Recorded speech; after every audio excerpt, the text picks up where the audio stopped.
Welcome to the course, International Studies in Vernacular Architecture. Today, we are going to discuss about the role of traditions in the climate change scenario. So, climate change and traditions. When I was a student, Paul Oliver has took us to an archaeological ruin site in Dartmoor, which are actually prehistoric settlements. They are known as Grimspound, which is from the late Bronze Age, and there are about 24 stone roundhouses which are still evident from that particular site.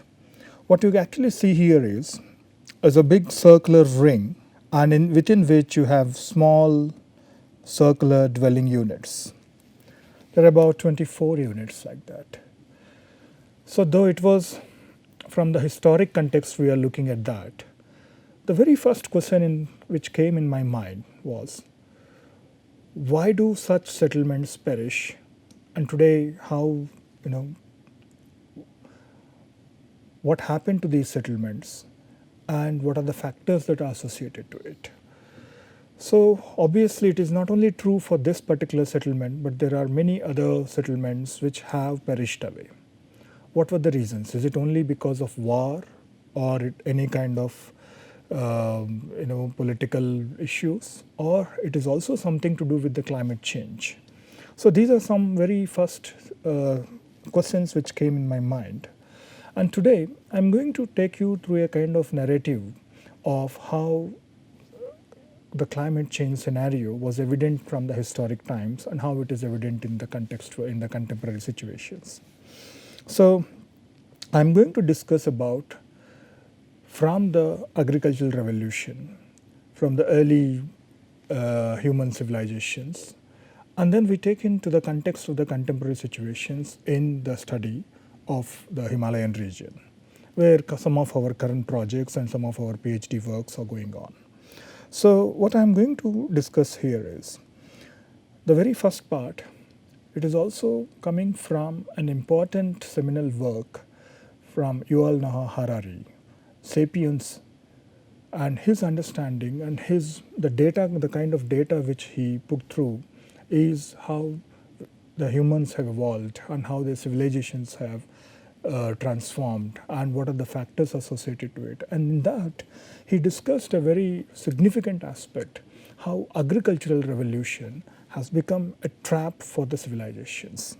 So before that, it was all the foragers, whether it is Neanderthals or sapiens, they're all the foragers' lives.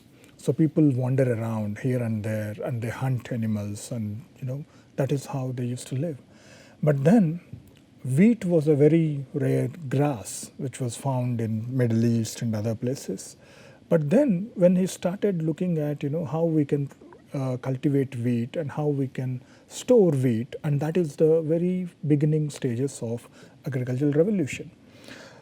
Like within a millennium time, it has spread across the world of the cultivation of the wheat, and people started relying on the processed food. They started relying on as an agriculturalist.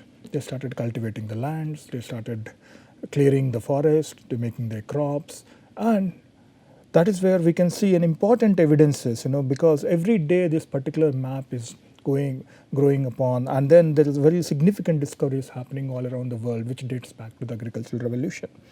And for example, you say the Tigris, where the Fertile Crescent, Tigris and the Euphrates Delta region, and you have these Yellow Valley civilizations, and this is where, and you have this Nile Valley, and you have the Incas and the Andes civilization, the South American, and you have this sub-Saharan Africa. So in that way there are many archaeological discoveries which actually points out, yes, there was evidences of these agriculture from the ancient times. And even from many of these historic paintings, from the Egyptian times about 3,500 years ago, one actually can see that, the technology, how they use the animals in plowing the soil, how used to, take the water, how used to sow the seeds, how used to store. And then again, a very important part is the hieroglyphics. All these fonts where we talk about cuneiform or hieroglyphics, which come from the Nile Valley civilization and the cuneiform from the Mesopotamian civilization, they all are something to do with the accounting process, how we have to store, and they have symbolized certain characters so that it can symbolize certain accounting formats. So whether it was that day or today, we are looking at surviving our next generations. We are thinking about how much we are storing. So even in today, a company is rated in such a way that how much bank balance it has. So whether how happy their employees are, that is not much important, but how much is their liquid allowances or liquid cash available in their bank balances. So in that way they are safeguarding. If they are not there, the other day the company collapses within a day.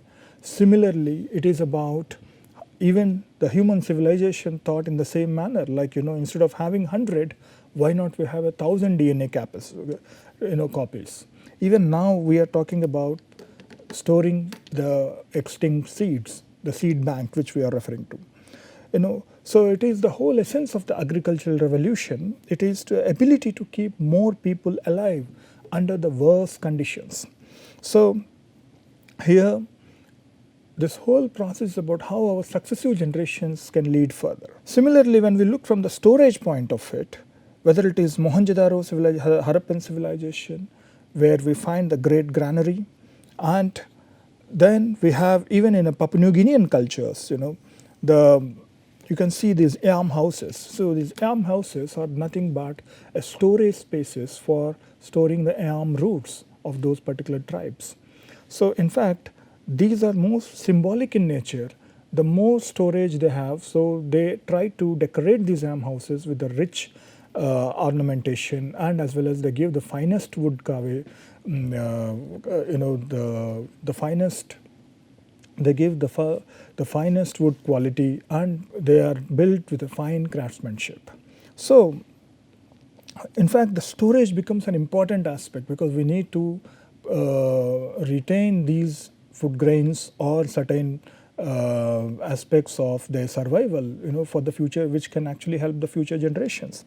So in fact, the same way, this is where the hunger stones, they also created certain warning systems. They used to keep these stones, and especially when they were found in the river beds, it says these are the hunger stones, which says when the level of the water goes down, and it is clearly written saying that if you see me, weep, right? So which indicates that yes, there is a danger coming soon. So you have to safeguard yourself. So there is a water level coming down, so how it can affect the crops, how it can. So in that way, there is a whole process of thinking about the future, whether in terms of the storage, whether in terms of warning systems, all these were not today's work, but they were all done from the historic times. Our ancestors have thought in that process.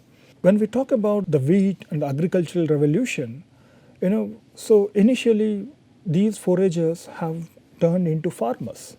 So that is an important aspect. And then gradually when they have storage of food, obviously they know that there is going to be enough food for the next generations. Obviously the reproduction statistics have increased, the capacities have increased. So in order to feed them, they need, and they also need more manpower for their agricultural work. So in this whole process keep continuing. And then, obviously, it is not a very static phenomenon, it is a very dynamic phenomenon. And these populations have increased exponentially. And as a result, there are some instances where certain unexpected events, the climate threats, which have resulted in certain impacts. And this is where they realized, that went wrong with them. But they never took a step back quitting the agriculture. It is always they try to find strategies how to accommodate that and how to face that particular situation, the threatful situations, whether it is a climate threat or any other political threats, and then how they can go ahead with it, how can they adapt to it. And this is where since then they never tried to go back, but that instead they looked at the process of adaptation. So once upon a time we call them as luxuries, but today they become the necessities. So in fact, when I was a student, I have not even seen a laptop. I have not even thought about having an air condition. I have not even thought about someone, we can talk from our mobile phone or a washing machine. But today, this has become a necessity. So once a luxury has become a necessity, right? So this is where we need to really think about, do we live in a more relaxed life, or are we forced to getting into a more complicated and dependent life? So this is of one stage. So here I want to inform you one thing on that. The climate change scenario, what we are talking about, is not the present or the recent scenario. From the human history, it has been evident, and agricultural revolution itself is becoming evident. That is one of the major factors which played. And people, it has brought many cataclysmic changes as well as the fruitful aspects which it has brought along to the human civilizations. So there are some of the important archaeological evidences which talks about the Göbekli Tepe, which is in Turkey, which again dates back to the agricultural revolution about 9500 BC. But then here the complexity was how this evidences talks about these were built by the nomadic tribes, but how are they able to settle down at one place and build, and how did they invested the time and effort to build this particular temple? So this is where many of the questions, and nearby about few kilometers away they found some of the evidences on the human settlements. So now, and also they have found some of the wheat production, the very ancient evidences of the wheat production. So in that way, now there's been a big question whether the temple have been built first or the village might have grown later, because there is something how many people who can bond them at one place. One strong reason could be a religious position where it can bond these group of people together to build a temple. Maybe when they are started building the temple and they need some food production for it. So that's how the nearby villages, they started this wheat production to supply the food resources. So these are some of the theories which have started about whether the temple have come first or the villages have come. Normally villages have come first and then the temple have started there, but in this case this in a reverse process. So also the man has domesticated the animals. Initially what he used to do is he used to get the sheep, the herd of the sheep, and then he used to first kill the most arrogant sheep first, and then that obviously gives a message to the rest of the herd that yes, they need to obey the master. So that is how he started domesticating the animals. He started using them for the agricultural needs. And whether it is the chickens, they take normally about 3 years to grow, but by the 3 months they get the full capacity of their weight. So why should we wait for 3 years? So in that way, so man has domesticated these animals. Obviously, it was also need because the chickens population, how exponentially they increase, and versus with the our human population, there is always the loss of nature which go on. But look at the other side of it, and for example, the calves and how the man has restricted their movement. Earlier, they were all wandering in the forest or in the agricultural fields, but now most of them are restricted the whole life in their cage. Because, and even either they are mostly used for the reproduction, and the moment they are not able to reproduce further, then they butcher it up, and otherwise they mostly cage them up. So in that way, the man believed that once the movement is reduced, obviously the meat becomes softer. Once it is not able to give any further reproduction aspects, so obviously they send it to the butchering shops. So like that, So the man has controlled the way the animals were living, and similarly in turn it has also turned the ways we are living. So that is what nature was tamed by the man, but indeed it turned their way of lives. So this is where I would like to see, the seminal work of Yuval Noah Harari have actually talked about this agricultural revolution, how it has brought many positive changes, but it has brought many cataclysmic changes, and which cannot be reversed at any process of time. It's a very complex phenomenon to understand. So just in my words, I would like to read out the understanding of what I understood from this process. Foragers hunted animals here and there, collected plants here and there, wandered around nearby and far away, crossed overseas, forests and deserts.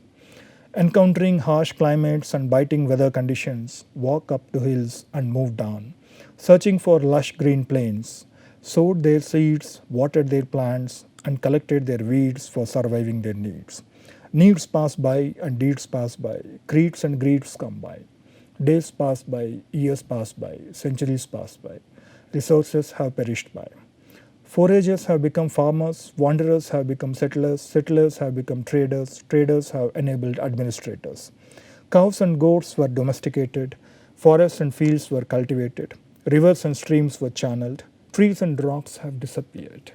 So this is just a few words in my own understanding how I could have understood the historic aspects of the climate change and how things have changed dramatically.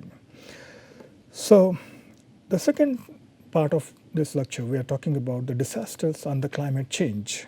So where it is evident, even in our previous lectures, we talked about, yes, the disasters are on rise, and the EMDAT information shows that almost 240 climate-related disasters per year before 2000 compared to 341 per year after the date, 44% of the increase. So if you look at this statistical information, many of them are actually the climate-induced disasters. Okay, apart from the geophysical or the hydrological or meteorological disasters, the climatological and hydrological and meteorological disasters are more prominent. So now there's different theories. We need to integrate the disaster risk and the climate change adaptation. Why are we not able to integrate? Because these are the fundamental reasons. One is the scale mismatches. Because in climate change, we talk about a very long-term implications. But whereas in disaster, we talk more of a disaster event. If it happens in Bandai, yeah, we may talk about the Bandai, but here we may talk about the whole Indian Ocean tsunami or the coral reefs across the world, and much more long-term implications. Similarly, the spatial scale. In disaster, it can talk about a particular scale. It could be a locality. But whereas in the climate change, it could be global scale, it could be continental, it could be intercontinental scale. Whereas the temporal and functional challenges, we have the short and medium term related strategies in disaster point, and with a long-term adaptation strategy like the German climate change adaptation strategy. And there is also differences in the functions of the agencies, the NGOs which work on these disaster areas. They are short term, maybe 2 year, 3 year, they come and they do the work of the recovery or reconstruction and they move out. But whereas in the climate change, it involves the local authorities, the local governments, the national governments to play an important role. It may need certain long-term infrastructure. So the players are very different. The scope of work is very different. Their roles and fundings are very different. So similarly, we have the mismatches regarding the norms. So where we talk about there are the legislative norms which at a local level might be very different, but where we talk about from the national level or maybe from the global level, they are very different. And similarly, the knowledge mismatches. So we are all positioned ourselves in different domains. So for example, in Earth Science Institute, we'll talk about what is happening in the geomorphological dimension, whereas environmentalists will talk about on the surface temperatures, on the pollutions. But whereas the landscape architect will be talking about the flora and fauna of it. So like that way, each of our work contributes to the disaster and the climate change is focused in different scales. Unfortunately, the problem is how we can integrate these different scales is very important. How are these the traditional knowledge systems, what do communities know, what do they value, what kind of skills they have, who knows what they know, how they knew, then what kind of risk it is linked with, what is the information is there about the risk, how to communicate, and who should understand this, who should adapt, who should inform, who should come together. So these are very fundamental questions when we talk about how we can integrate the traditional knowledge systems in the climate change adaptation. So this is where I'd like to bring Bentley's work on the space-time framework, where he talks about the underlying topography, the natural system, the public linkage system, the plots and the buildings. Many of our architects and planners, we work mostly about here. Maybe planners may extend a bit of here, but then the landscape architects or maybe the ecologists may work here, but the geomorphology, they work here. But unfortunately, something happens here will also have an impact on this. So this is something where we need to put different databases together, spatial information on different spatial scales together. So this is where in one of our ongoing project of an integrated framework on climate change adaptation and disaster risk reduction. And this is a kind of framework where we need to assess the vulnerability at different macro, meso and micro scales, and also how we can relate the information from a smaller spatial scale to a larger spatial scale. And in a disaster, what was the situation in a pre-disaster, during disaster, post-disaster, and the future risk. So this is where the short-term adjustment we'll talk about, and this is where the long-term adaptation, how we can develop a social learning process in it, and what kind of cooperation between and the coordination between political, technological, ecological and educational, cultural institutions, and similarly what kind of participation and communication that happens with the global, national, local and community, and even at an individual level. So how we can put these things as a framework, because this actually gives us an understanding of how different data sets could be brought together. So I would like to give you certain understandings on how the traditional knowledge systems and how this climate change is affecting these traditional settlements. So DMMC Uttarakhand have done some studies on how the impact of climate change on the flora, fauna and local communities in the Uttarkashi district and Pithodgarh and Bageshwar districts. So I'm just summarizing their findings. One is the perceived change in temperature. Yes, many of these local communities in the Himalayan region, they are perceiving certain changes in their temperature, which have affected their snow cover and the pattern of snow covers. For instance, earlier in some of the villages, they were having a huge snowfall, maybe for 5 months, 4 months, but today they are hardly seeing maybe 2 weeks or 3 weeks. So it has a different implication. When the snow cover is less, obviously they can actually yield more crops. That is one advantage of it. But the other advantage would be because how it reshapes the whole agricultural ecosystem and their living structures. And it definitely, there's a shift in the rainfall patterns. You can see the frequent cloud bursts which are happening around, and the impact on the agricultural products, impact on the agricultural production. See, there are in our own studies in some of these villages which we are studying, many of them complain nowadays, the langurs or the monkeys, they are coming from the nearby forest and they are damaging all the crops. So why does all these scenarios which are evident right now? Because there is on one side there is a deforestation activities happening on because of either highway expansion or some hydropower projects or any other development projects. Obviously it has an impact on the forest and their ecosystems and their wildlife. So obviously they tend to come to these human habitat places. And the monsoon rainfall, the shifting timing and the high intensity of monsoon rainfall, intrusion of new weeds, and there is also how the damages by the animals, impact on the forest fires is one of the evident, impact on the flora and impact on the fauna. Birds and insects, now they can see even at 2,500 meters high, they were able to witness certain cobra which is evident recently. So all these changes are happening. Rodents are coming up, in these higher altitudes, which was not there earlier. But now the impact of tourism, that is one, and impact of health, sanitation, and water. Because water is a crucial resource in these mountain regions. In one of our publication, we have given the reference of the publication, and from the literature reviews, we can see that in the context of Ladakh, where a small element of a toilet, which was a dry toilet, and where they used to shovel the mixture of ash and sand, and then it goes back in the ground floor, and there is a hole in the slab, and it actually gets decomposed human waste. So then it can be used as a manure for their crops. So in that way, these are the dry systems which they use, and they have adopted locally, right, with the local conditions, local climatic conditions. But now, so some of the reports talk about, because the tourism has increased exponentially, especially in the summer times, and the people have started constructing their individual toilets, with the flush toilets. And that actually have given rise to the average tourist consumes 75 liters of water a day compared to 21 liters of the day used by the locals.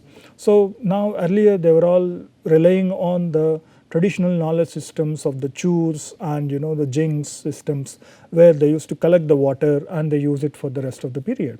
But now the water is directly taken from the river Indus, and that's where it definitely the usage of water have increased, and the tourists who are coming to these places are not aware of these traditional systems. In that way, to accommodate these tourists, definitely it has a direct and impact on these water requirements, and it definitely adds certain pressure on the cold desert regions with scarce water. So there are many reports on these traditional practices of especially in the context of Uttarakhand, and the sources are there. What we did was, so I tried to put that in one of our student, Namrata. She developed the illustrations of each of these contexts, like how they developed the mixed cropping method, and how they terrace these sloping steps so that they can maintain these agricultural farms. Similarly, how they use these traditional houses, how they use the wood as a timber material. So basically, how they distance themselves in how they can identify the better locations for their space, for their dwelling units. Instead of having next to a river, they try to maintain certain distances, and what kind of thumb rules they follow in selecting a site. So all these are the aspects of the traditional knowledge, how the local people can mitigate certain hazards. Even the sound of birds, sound of reptiles, the evidence of reptiles can also hint something for them. So this is where how the knowledge systems play an important role, and what kind of damages it causes. Like for instance, you have most of these buildings which were damaged in the past disasters, many of them are hotels or the guest houses which were built along the rivers. But actually many of the villages, they build slightly on the mid-level or in a ridge, so in order to safeguard themselves. So in that way, they had certain impacts on their physical vulnerabilities, on the property damage, on their housing, and there are also certain impacts on their livelihood aspects. Whenever, whether it is a crop production, like for instance, in our own studies, in many of them they said, yes, it has been difficult for them because the animals from the nearby forest, it is attacking their crops, and most of them are getting damaged. So how, even then still they are making some more efforts to protect them. At the same time, they are also coming, because their climate is changing, they are coming up with the mixed crops, and so that they are also taking some advantage of that. And again, how we can channelize these water systems, so in each of these problematic situations, communities are evolving certain indigenous systems or supported by certain development activities. So I'm also bringing, especially in the mountain areas, I'm also bringing one of these cultural roots. Many of these people, they live in two places. In the summer, they go up hills, and in the most of the winter times, they stay in the down hills. So like that, there's also certain trade routes which do exist. And in fact, they travel across. This is one of the Indo-Tibetan trade routes from the Pithogarh district, and the paper is published, and you can actually go through that. So from the Dharuchula, they go to these high-lying places, and for them it is not just a target to reach to the higher place, but then they go with certain products, and then they stay in different villages and go around. And because now, after the 1961 war, and there are certain challenges, how to have certain relations with the cross-border relationships, especially with Nepal and Tibet. And obviously, still people do migrate, and they collect something from here. They get, when they're coming back, they get something from there. So in that way, they do have certain semiotic understanding of the nature around them. And all these communities, they follow certain intangible traditions. For example, you have this Kandali festival, by the Rang communities in the Chaudhans Valley. It happens once in every 12 years. And this festival, that is actually considered for checking and spread of the invasive species through the community action. So in fact, all the villagers come together and they take out these weeds, and in that way they also maintain their ecosystems. Not only that, they also have certain understandings of the community reserve forest, So in fact, they really consider that these are the places we should not do anything, So in that way, they understand why we need to protect these forests. The communities play an important role in understanding these ecosystems, and they're living with these ecosystems, and they are actually responsible, whether through their tangible or intangible traditions, they're responsible in safeguarding these ecosystems. So unfortunately, with various tourism interventions, various other development activities, which mostly ignore these native practices. For instance, when we were studying in some of the villages, I was looking at documenting each and every house, and we were going to every house, and many a times these communities, they offer you a tea. So every house they were offering a black tea, and I was a little surprised why everyone is offering a black tea. And I asked them what was the reason. Is it really a traditional practice of having a black tea or not? Then many of them, they come up with some different stories. Earlier they were having a milk tea, but then because earlier the animal husbandry is proportional to the population they had, but today their population have increased, and the animal population gradually has not sufficient or decreased in some cases. But many of them shifted their jobs. So in that way, whatever the milk production which is happening within the village is not suitable for their daily needs or the communal needs. Similarly, now the milk is coming from the plains to the hills, and similarly the solid waste management.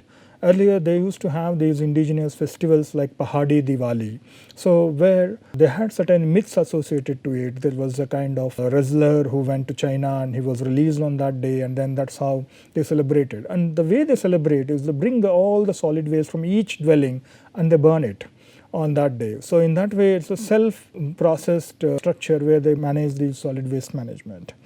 But today, not even many of them doesn't know what that means. And also the water harvesting systems like the Gerard, water mills, So now many of the youngsters not even know where these Gerards in their own village, because they're not used for some years now.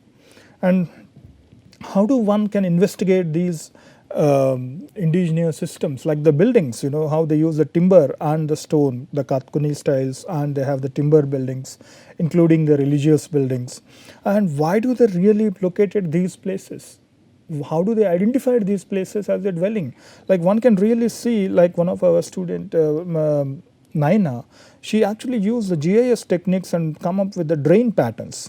And within these drain patterns, you can actually see that this is Mukwa village, and none of these patterns are not passing through the village. Most of it is passing on the either side of the village. In that way, with their indigenous techniques, they were able to identify the location of these settlements. And they also were able to define the limits of these settlements. Okay, so like that, and the typology of houses, and today many of the needs have changed. The people who are living here, many of them have gone to the plains, and they got the different employment, and most of the major villages, you can see many of the elders are still living, and in some of these houses you can find there some of them are abandoned also. So these are some of the issues one has to really look at it from the development part of it. So this is a kind of background of the climate change and the traditional knowledge systems and how people rely on both the tangible and the intangible traditions. So let me show you one of the example of the kind of technique what we looked at, how communities perceive with the changes and what the reality is about. So how we can contrast with both, how we can compare and contrast their understandings.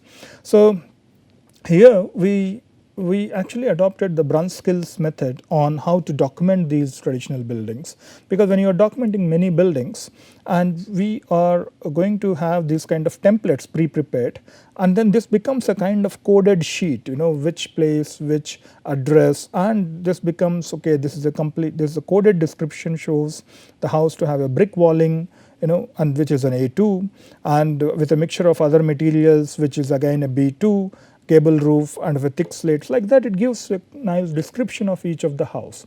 Similar thing what we followed in this particular study in a small village. So as I said, what happens at a micro level and what happens at a meso level, these are the things we are trying to bring up together. So now for this lecture purpose, I am going to show you what happens at a micro level. Like this is a case of the Barsu, which has been affected by the 2012 floods. And even till today, since 8 years, 9 years, many of the houses started gradually, they were sliding down, and many of them they were able to see a lot of cracks in their houses, some of them totally damaged. And every new visit I go, I see one or two houses missing from the surface. And this was the reason why this was the Swarigad, which has fallen down in 2012 floods, and this was the Barsu village. So though the impact is seen from here, but you see the glacier lake outburst, which actually impacts somewhere down the line here, and then that actually impacts some small settlement there and a group of settlements nearby. And again the forest fires from the neighborhood villages, that is where many of the monkeys or the langurs, they're coming and destroying their crops. So what we did was, first of all, we did some interviews with them, we did some mental maps, and so in the first stage of work, we actually interacted with the communities, that saying that what is the, how do you really understand this place, where are the threats coming from. That is where you see people have really pointed out, yes, this is called sliding zone, and they also talk about how their mountain peaks, there is Shrikant, and they know what is the height of the mountain, they know what is the height of these mountain peaks. This is Draupatika peak, and how it is melting down and how it is affecting our village. So they are having an understanding. The community knowledge is very important, and how they have an overall understanding of their setting also. It is not about just only about a village, but about their settings, what mountain peaks around, how they have been changed for the past 30-40 years of their life. And now you see this is a fish pond they have recently made, and then you can see many of them, there is an inlet is there, but the outlet is not there, and this is the whole village. And now there are some practices which they have developed to protect their agricultural crops, they are making a small crops in that. So when we, in the first stage of our interaction, we really started interacting about really what do communities understand about this climate change, and then what do they understand about the disaster impacts. And they started telling about various oral histories, narratives, and we tried to put them in different textual formats. All the videos were recorded, we put them into textual formats. And then many of them said, yes, there is most of this region is affected, the others is fine. But then we want to really verify whether how the perceptions are changed. Then what we did was, we did a household survey. Almost being a small village, we took the whole streets as the dividing component, and then we divided into A, B, C, D, E, F, like that. And then we developed interaction with each and every household, a group of students, we worked together, and then we documented, and we have taken the mental maps from many of these households, and we can see many of the traditional dwellings today, they are not occupied because of many of them were damaged internally. Even the newer buildings have damaged. Within just 2-year-old building got damaged, and now the newer building, can you see there is no sill band, there is no lintel band, and so now this is giving me a different thing, because even the technical guidelines are not followed in the present constructions. This is also evident in that. So it is not just only what community perceive was the reasons, but there are also some technical issues in that. So we developed this matrix, and after doing some Roorkee studies, we developed this matrix so that we were able to tick down, so that we take multiple copies of that, and then we also using some of the Japanese framework of how to assess the building damage. So in that way we started each of this building, we damaged with the photographic evidence, and then with the grade 1, grade 2, grade 3, grade 5, with the kind of damages which we observed in the non-destructive formats. So in that way we graded all these dwellings, and then we mapped into the overall spatial area, and now we can see what the communities have thought was most of the maps are talking about here, but what you can actually see is something beyond it. The main grade 4 or grade 5 buildings do exist even above. So in that way there are certain perceptions which one can see as a community, but there are also something these are the facts which we could see as an outsiders. And everyone have said the climate has been changing quite a bit, and all our life snow was for 2 months, 3 months, now it is only for 14 days or 15 days. So like that, then why not we get the real time data? So that's where from the NASA we could able to procure 40 years of the data, the maximum temperature and the minimum temperature. I'm showing you a sample of it, and then we could see surprisingly the summers and winters, they were almost constant. But what is really changing was the transition months. The transition months, that is where you can see the April, the transition months, either it is going up or down, either it is becoming very high in the transition months. I think these transition months are very important for especially for these agricultural productions. So like that, we in the next phase of our work we will be going to the villages and actually showing them what we did objectively, what we did study about their buildings and the settlements and their settings and what they thought, and then what were the real problems. Is it the problem only because of the landsliding which is happening for the past 8 years? Is it the same reasons? And we are going to take some of this technical expertise also to really assess these situations along with the community. And this is how we need to bring the communities and the scientific community together to discuss how we can take it further.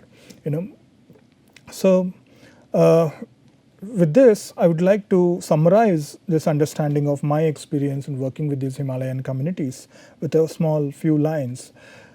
I played in golden sun, shivering in frozen snow, seeing peaks and melting glaciers around me, playing with flowing noisy streams around my village, sleeping with glittering skies looking at me. Our village has one chakki mill. Chakki is a flour mill that ran on water streams. Chakki mills on hills is a local till that tills until the water is still. One dark night, a thirsty cloud burst, cursing all of us, our fields and our homes, left nothing more, pouring more and more, nothing more, nothing more. A politician came and said, let's move from here. An engineer came and with a tie and said, let's take this stream there. Another colored tie came and said, let's expand the highway. Tie and ties came together, but never tied together, for promoting better and safe environments. Today, highways expanded in hills, cutting rocks and trees, broken nest with happening test all around. Birds flew away with fear, leaving tears in their eyes, without knowing where to rest and make their nest again. Streams disappear, chakki mills have perished, local economies diminished, villages started moving down with an expectation to flourish, leaving their forest, land, and air. While leaving, he turned back to the hill peaks and said, we were born here and grown up with you. We are not sure where we will die. You are so high that no single tie had understood you. Let these ties come together and try together to understand better and build back better. I hope and wish that you will never die and never let us die. So this is how I would like to summarize the whole narratives of people's experiences there about what is happening with them around there with their environments. Thank you very much.